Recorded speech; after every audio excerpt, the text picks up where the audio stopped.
Good evening, everyone. How are you doing? Good. How many of us truly want to know the honest answer to that when I first asked it? As a freshman, I would have asked that question with little genuine interest as well. Leaving high school meant I could be anyone, so back then I acted like someone who I wasn't.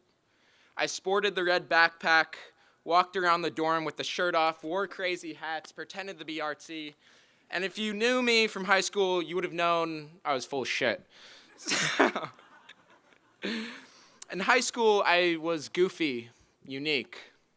At Stanford, well, I felt boring. I made no friends by acting like I was too cool for dorm meetings and freshman events that Cardinal Council put on. I stuck close to my team and other athletes because it was the easy choice. I didn't have to feel boring, and I didn't have to be unique. Hey, dude, how's practice? Oh, gosh, they made you run a ton? Shit, that sucks. Yeah, man, we play UCLA this week, and they're pretty good, I guess. That's every single one of my conversations. From the outside in, you could say I was an asshole, more eager to talk about myself than ask questions about you. I'd be busy talking about my game and how I played and how tough our coach was, Gunn. And when standing right in front of me was a girl that founded the first AIDS clinic in her country. I mean, can you see the mismatch right there? Pretty apparent. I was completely shallow. I limited my community because I'd already found one within my own team.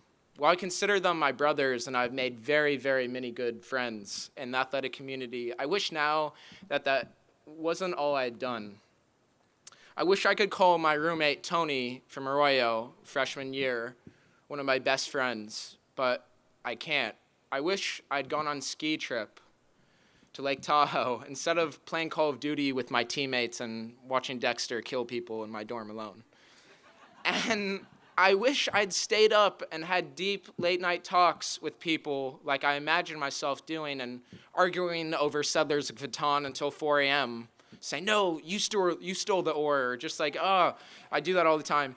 But now I can't, and it's too late. These events and these opportunities have come and gone, and now I only have empty memories of grueling soccer practices and campus parties. So what I've realized is if you want to get the most out of your experience, you got to show a little bit of leg, and you got to take some risk. If you want to make an omelet, you got to break some damn eggs, okay? Nothing ventured, nothing gained. I'm coming to realize that I'm in an incredible environment where you get what you put out. So what I've realized is you got to throw that boomerang as hard as you can. So perhaps I'll make myself vulnerable to you now. Can I do this? I don't want to break shit before other people have to use it. So it's 3 days until the physics midterm, and I'm enduring a grueling 2-hour review session. The TAs, well, they're throwing out topics left to right, like Newtonian mechanics and gravity and F equals ma, and I honestly don't understand shit, and I'm like, at one point it crosses my mind, wait, maybe this is the wrong review session? Yeah, this can't be the one, but familiar faces quickly prove that wrong. And so I had spent the past weeks blowing off all the readings, browsing Facebook, and pretty much doing nothing during lecture and attempting to do the homework in the final hours before it was due.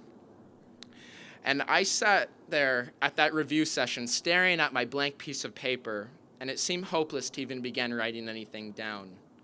I needed a breath of fresh air to gain some courage to begin learning, or at least to keep myself from failing. But mainly I just needed to leave the classroom, which I did red-faced. And so outside the physics tutoring center, I sat there, hands running through my hair. Everything that had been going on for me that week, we were going to play UCLA, I had girl troubles, and the shit show that was this review session was just ganging up on me all at once.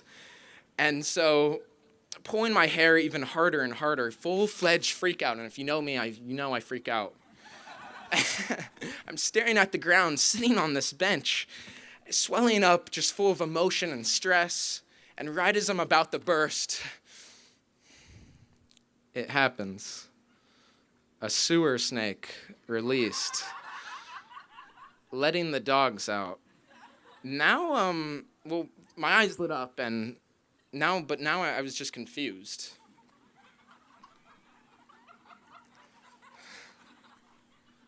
I mean, really? Did I just shit my pants? I just shit my fucking pants! Wait, this was a feeling I hadn't felt since the 5th grade when I didn't make the all-star baseball team. And it's happening to me as a sophomore at school. And the only thing clear to me was, I gotta leave this review session now! And so I begin the journey back to Flomo. And if you've been in the PTC, the Physics Tutoring Center, it's over there. It's an uphill bike ride, which I spent laughing and crying like a maniac, a fucking maniac. I'm pretty sure tourists saw me and just like, Jesus, I don't want to come here anymore. And yeah, don't let your kids come here. All I knew, so also, if you know something about Flomo, you know who lives there, Kappa Kappa Gamma. So crab walking, limping past these intimidating Kappa Kappa Gamma girls who I had met briefly, I rushed past them with just this horrified look on my face. And then I did a shower. And I was advised not to share with you all the gory details, so I'm not going to drag you through that. But at that moment, I was so defeated, and after hitting an ultimate low point, that I was left unintimidated and unafraid, only preoccupied by other things. But I burst into my neighbor's room. Molly, Madney, Cindy, Rav, Allison. I'd met these people a handful of times. I just shit my pants. So it felt so liberating in more ways than one. So simple in the end. Simple, but hard. I discovered that telling people who I really am is liberating, and that being open to meeting new people, showing them genuine interest is rewarding, and that I've always felt more comfortable and have made more friends by being the person I am, rather than pretending to be someone I'm not. And I understand, and so, sorry, I messed up. And that, all right, I understand that I probably won't have deep relationships with all my dorm mates and classmates, but that I will try to interact with them on a real level and in a real way. To be able to give the person time to reflect and say, you know what, Foster, I'm actually having a rough week too. And after losing my father unexpectedly and my grandfather to suicide within the last year and a half, it's good to get the chance to think like, fuck, like, I'm going through a rough week too with you, man. So it has made me more empathetic and not only wanting to hear how different someone's day has gone, but wanting to get to know what's bothering them at the core and how their day is really going.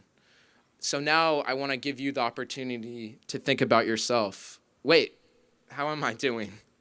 Hope you're laughing. Because we don't have to wallow in our pity, but we can acknowledge it as friends and help lift one another out of it. So if you see me on campus, which I won't have shit in my pants when you do, hopefully, please say hi. And if you ask me how it's going, I'll be honest with you. And all I would expect is that you'd be honest with me. Thank you.